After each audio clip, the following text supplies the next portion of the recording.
Willkommen. Welcome back to the channel. My name is Sean Huggins and this is React with Hugs. Thank you so much for being here. Today we are back with my boy Nauf. Check him out, linked in the description as always. The truth about free speech in Germany versus the USA. Ooh, this should be a controversial topic today. Let's see what he has to say about it and compare freedom of speech in Germany versus the USA. Los geht's. J.D. Vance today told a room full of European defense and government leaders that free speech is in retreat in their countries. I look to Brussels, where EU commissars warn citizens that they intend to shut down social media during times of civil unrest. Is it a crime to insult somebody in public? Yes, it is. The crime, posting a racist cartoon online. Or to this very country, where police have carried out raids against citizens the moment they spot what they've judged to be, quote, hateful content. In the case of reposting, it is a crime as well. You see that as a curtailing of freedom? It's worse than a curtailing of freedom. Punishment for breaking hate speech laws can include jail time for repeat offenders. And they say, no, that's my free speech. And we say, no, yeah, free speech as well, but it is also has its limits. Free speech. This is a very hot topic right now for two reasons, I think, that are kind of buzzing around in the news. One, J.D. Vance, the Vice President of the United States, gave a talk at the Munich Security Conference last week where he was very critical of European countries when it comes to free speech. Additionally, 60 Minutes ran a piece last week on German authorities cracking down on speech online. It's okay to criticize a politician's policy, but not to say, I think you're a jerk and an idiot. Exactly. Yeah. These two things coming together right now, free speech is a big topic.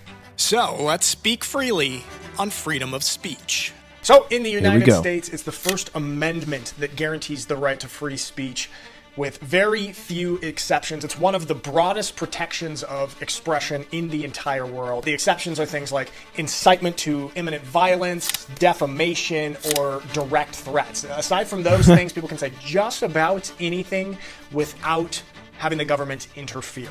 So Germany take a little bit of a different approach. They have the Grundgesetz, which is the basic law, which also protects free speech, but it does have significant limitations. One of the most notable is the criminalization of things like Holocaust denial or hate speech. Makes sense. Both of these are illegal. And unlike in the United States, where a neo-Nazi could legally express their rhetoric, in Germany, it's illegal.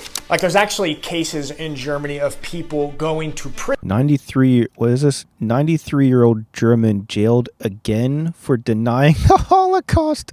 Look at this idiot. 93 years old. Dude. What? What are you doing? 93 years old, jailed again for denying the Holocaust. I mean, just crazy.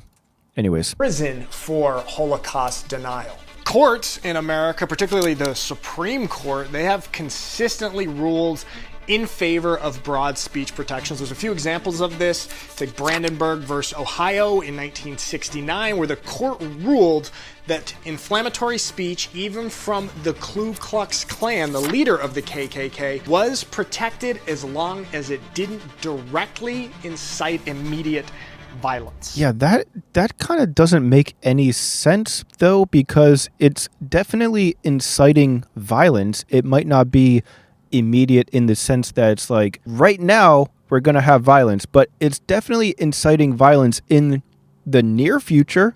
It's definitely inciting violence in the future at some point. Like, that makes no sense. And I guess if you look around at America, when people can just say whatever they want, there's like an echo chamber of a positive feedback loop, and people start believing their own crap, and then now we are in the situation that we're in today because of it. I think it's important also to look at the history and background of the two countries, and maybe it explains a little bit the approaches of how the countries take on free speech. The United States sort of founded on this idea of liberty and rejecting tyranny and government overreach. Germany, on the other hand, experienced the time with the Third Reich, where propaganda was weaponized to control the population. Well, I mean, we got plenty of propaganda today. Like, nothing has changed in that regard. I think these things are really influential on how the two countries approach the And subject propaganda of still works. What the Still countries works. are trying to Proof is in the avoid pudding.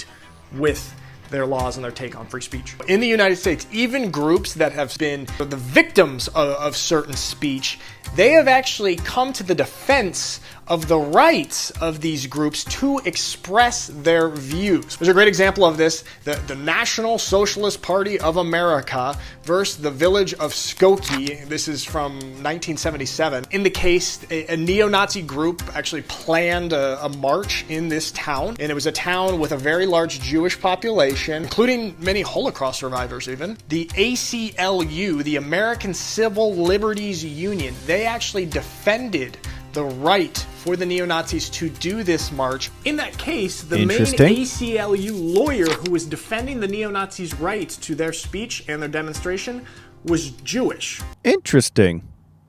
Very interesting. Kind of counterintuitive, right? But I think these kind of examples sort of speak to the American mentality when it comes to stuff like that. I think there's also largely different cultural and social attitudes when it comes to free speech. In the United States, free speech is almost looked at as kind of the sacred right. And many believe that offensive speech should be tolerated in the name of open debate. Yeah, I think a lot of people in America think that freedom of speech means that you can say whatever you want without any consequences, and those are not the same thing.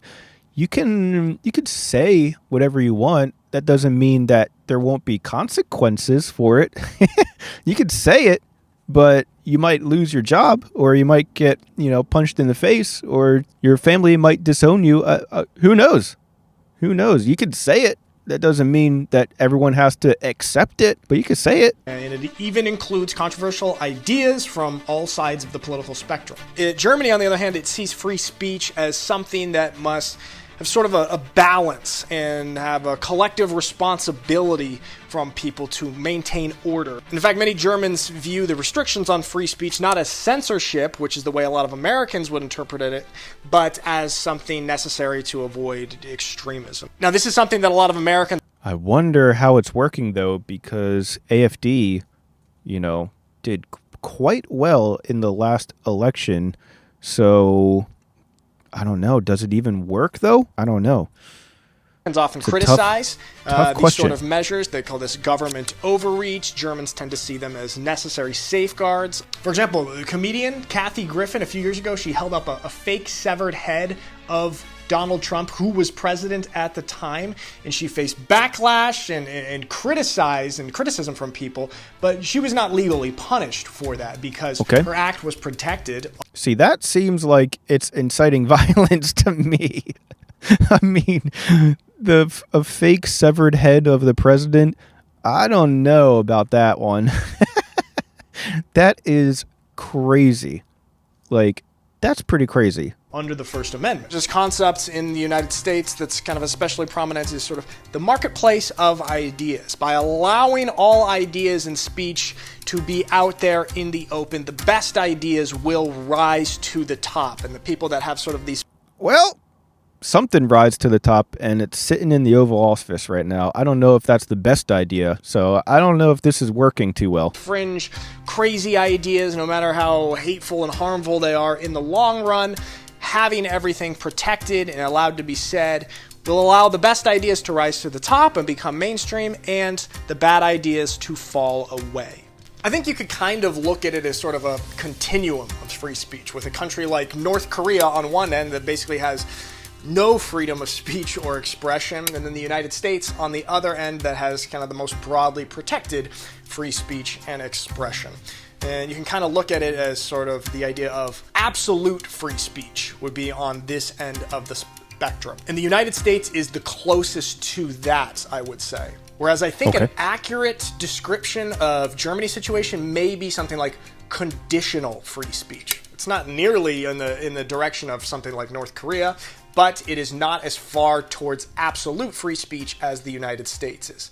You could also argue that the United States is not absolute free speech because of the certain limitations that it does have on there, but it's definitely further towards free speech absolutism than a country like Germany. The argument there that I think some Americans would make would be, okay, well then conditional free speech is not free speech by definition. Other people would argue on the other side, but that would be a point that some people would bring up. I'm very curious to hear your guys' thoughts on freedom of speech from the United States and Germany and any other country here. Interesting conversation. All right. Interesting conversation indeed. Yeah, having absolute free speech, and the idea, I guess the premise is that if somebody has a crazy, wacky idea, or they want to say something super hurtful and mean and whatever, that all the bad ideas, all the bad stuff like that would just go away eventually, and all the good ideas would rise to the top.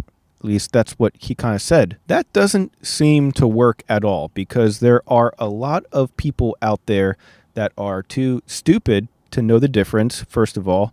And there are a lot of people out there that say a lot of things that are they kind of push the envelope a little bit. They just see how far they can get away with stuff. It's not going super extreme all at once. They just kind of push it a little bit, and then next thing you know, you look back after a long time, and then it is very extreme and hurtful and whatever else. But if you look at it over a course of time, it's just a little bit at a time, and they just see what they can get away with, and it keeps working and working and working. But anyways, yeah, I mean, it's kind of similar to how capitalism is supposed to work. Like, in theory, if you just let everybody do whatever they want in capitalism, then the good ideas, the good businesses rise to the top and everything else falls to the bottom. Well, that's great, except there's just monopolies, and it's just one company that owns everything, and then they can just buy the government, and then they could just keep rinsing and repeating it. And then that's not really competition. That's not really actually capitalism. And I feel like there's maybe something similar going on with freedom of speech, because people can just completely lie and cheat and steal and make up whatever they want, any hurtful thing they want, and just scare people and convince people and brainwash people and use propaganda to just do whatever, they could just convince people to do whatever they want for them. And here we are. So do the best ideas really float to the top? I don't know about that. Anyways, I'm curious what you guys, the experts, have to say about it. So let me know your thoughts. Leave your mustard down in the comments section below. But that's all the time that I have for today. So thank you guys so much for being here. And as always, I'll see you guys next time. Peace.